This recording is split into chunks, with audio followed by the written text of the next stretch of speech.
Red Bull are in a tricky situation. They enter the 2021 season amidst speculation over their engine for 2022. Honda are leaving the sport, and whilst the team have an agreement to take over the intellectual property, the move is dependent on engine development being frozen from the 2022 season. But the other engine manufacturers are stalling on the decision, and so it's not over the line yet. So does this mean that Red Bull face their last realistic shot at challenging for the title in 2021, and can they really do it? Let's have a look. My name's Andy and this is Behind the Drive. The power unit situation. So Honda's exit announcement last year came as quite a surprise in the Formula 1 community, with the company citing carbon neutrality goals in the decision making process. But it seemed a bit odd considering at the time, the company had become the first engine manufacturer that had won races with two different teams. The whole project looked on the up, and the success meant that the dreadful McLaren-Honda partnership was starting to become a long and distant memory. To pull the plug on the project didn't really make sense, especially given the Formula 1 engine is primarily focused on energy recovery, and the sport itself has a carbon neutral goal of 2030. This somewhat contradictory message from Honda only raised suspicions that the company were not really sharing the whole truth. Now this move created a challenge for Red Bull. There are 4 and soon to be 3 engine manufacturers in Formula 1, so this left the team with limited options. The first choice for near enough every team is of course Mercedes, as they are undoubtedly the strongest power unit manufacturer on the grid. However, the team do not need to offer the Red Bull outfit any engines based on the fact that they already supply 4 teams, nor would they want to supply an engine to a direct rival. Next up, Ferrari, and quite frankly, nobody would want that engine right now, as it went from the best power unit in 2019 to the worst following the engine regulation clarification in the off-season. Then you finally have Renault, who would probably be the second choice based on performance. And despite the fact that Red Bull and Renault have enjoyed a huge amount of success over the time that they spent together, their split in 2018 was not exactly harmonious, as was well documented in the first season of Drive to Survive. However, should the team find themselves with no option at all, the F1 rules dictate that the engine manufacturer would have to offer the Red Bull team a power unit for 2022, as Renault supply the fewest teams. But the Red Bull team are trying to go for the fourth option, to take on Honda's intellectual property and bring the manufacturing of the power units for their cars and the AlphaTauri cars in-house. The team already have that agreement with Honda in place. Now this would be great, however the team have determined that the engine regulations would need to be frozen from 2022 in order to make this move financially feasible for them. As a compromise, the team have proposed that the new engine regulations be brought forward from 2026 to 2025. Supposedly, Ferrari's already on board with this proposal, with Mattia Binotto agreeing on the condition that the power units have a mechanism to converge between 2022 and 2025.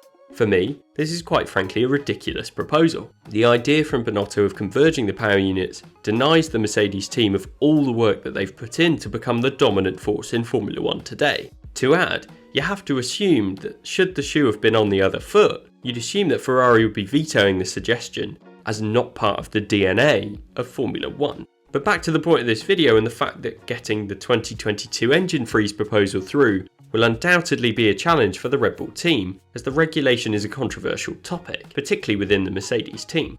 So if this doesn't happen, then it leaves Red Bull heading towards being forced to go back to Renault with their tail between their legs if they want a power unit for 2022, or even potentially leaving the sport altogether.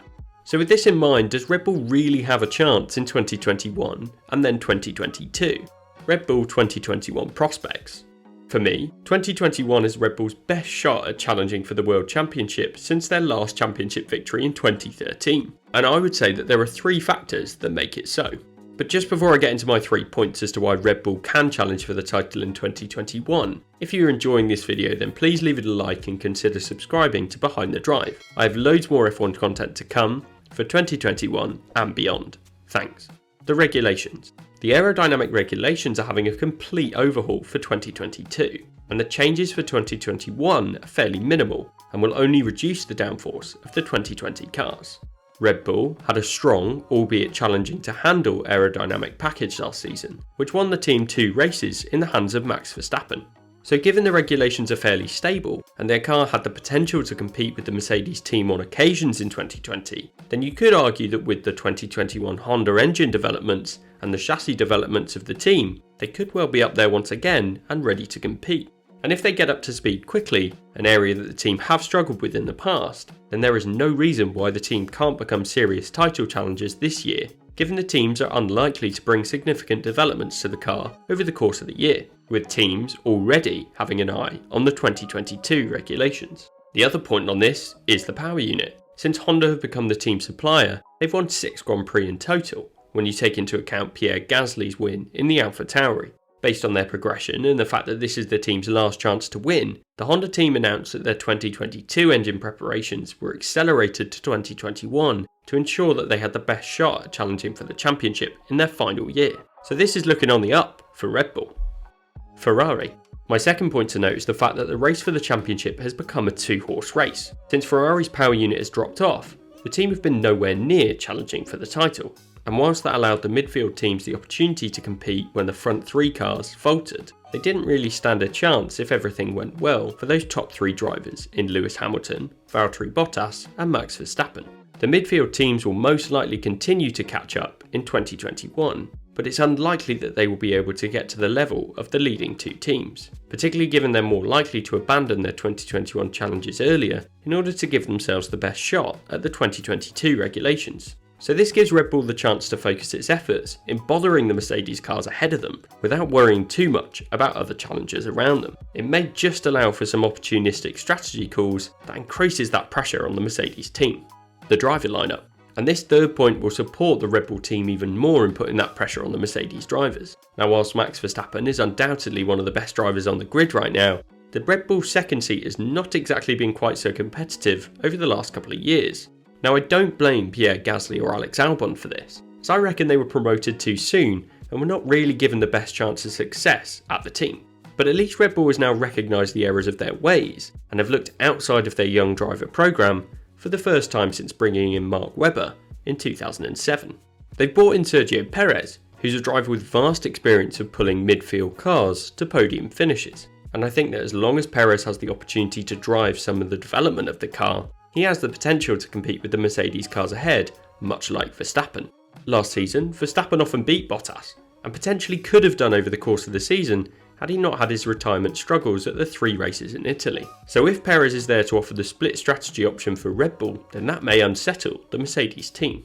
I believe the Red Bull team have the second best driver lineup on the grid in Verstappen and Perez. So if they do somehow end up with the best car on the grid, or close to it, then I wouldn't be surprised if we see one of them challenging for the driver's title as well, with the most likely candidate of course being Max Verstappen. So that title isn't necessarily out of the question either, but it all depends on how quick that Red Bull car is in 2021. So with these 3 points, it still remains a long shot and you can expect the Mercedes team will have turned it up a notch once again, but it does feel like there's some optimism within the Red Bull team to give them their best shot at 2021 glory in either the Constructors or Drivers' Championship. So is it Red Bull's last chance at championship glory? Now the key change about 2022 is obviously the aerodynamic changes, and Red Bull have one of, if not the best car designer out there in Adrian Newey. So I would say that the team, at least from an aerodynamic perspective, probably has the best chance of having one of, if not the best car. If there are any loopholes in these regulations, I expect Newey will have found them. So for me, whether a team will be able to challenge in 2022 is purely down to the power unit. If the engine freeze comes in, then they will be able to compete and maybe even challenge for the title again. But if they don't manage to get these rules through the FIA, then they won't be challenging for the championship. If that's the case, they're unlikely to take on Honda IP as they won't be able to invest the money on development. And even if they stick with the Honda power unit without developing it, they'll fall behind quite rapidly. Ferrari, losing a year of engine development, has proven that this would be the case, as we've just seen how far they've fallen with their power unit compared to 2019. So taking up the option without the engine freeze seems unfeasible from both a performance and a financial perspective. The thought of Red Bull going back to Renault engines just seems so unfeasible in the meantime, even with Cyril Abiteboul gone from the Renault side. The breakup was messy and it doesn't feel like they'd reconnect well, and after the amount of negative comments said during the early part of the turbo hybrid era, plus the rebadging of the engine to become Tag Heuer between 2016 and 2018, it won't exactly mean they'll be welcomed back with open arms. So whilst right now I do believe that Red Bull absolutely have their best shot at winning the championship for a long time in 2021, I still think it remains unlikely. But unlikely things have happened in Formula 1 in the past, and they absolutely will again. So if nothing else, I'm looking forward to seeing the fight at the front in 2021. The refreshed driver lineup has the potential to put that pressure on the Mercedes cars at the front, so who knows what could happen. As for 2022, well, I'd be impressed if the Red Bull teams managed to convince Mercedes that an engine freeze is the way to go, and I really hope that the engine convergence rule suggestions do not happen. But if these rules do change, then Red Bull could remain a challenger, and if they don't, well, we could even see Red Bull leaving the sport altogether. So that's my view on whether Red Bull can really win the F1 World Championship in 2021 and their prospects for 2022. What's your thoughts? Let me know in the comments, and if you've watched this far, then please consider leaving a like and subscribing to Behind the Drive. I've got loads more F1 content to come for 2021 and beyond.